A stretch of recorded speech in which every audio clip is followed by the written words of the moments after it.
জাতীয় পার্টি আওয়ামী লীগের দোসর তাদের উপর ভর করেই ফ্যাসিবাদ প্রতিষ্ঠিত হয়েছে বলে মন্তব্য করেছেন বৈষম্য বিরোধী ছাত্র আন্দোলনের কেন্দ্রীয় আহ্বায়ক হাসনাত আব্দুল্লাহ।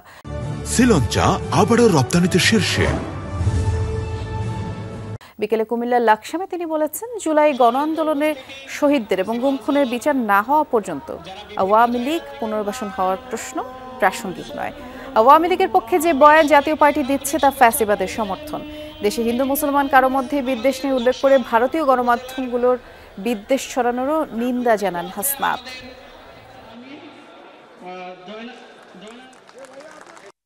বিচার নিশ্চিত না হওয়া পর্যন্ত তাদের পুনর্বাসনের যে আলাপটি জাতীয় পার্টি দিচ্ছে, এটি একটি ফ্যাসিবাদের আরেকটি দূষর। উপরে ভর করেই কিন্তু ফ্যাসিবাদ ডালপালা গজিয়ে মহিরূপে বেড়ে উঠেছে।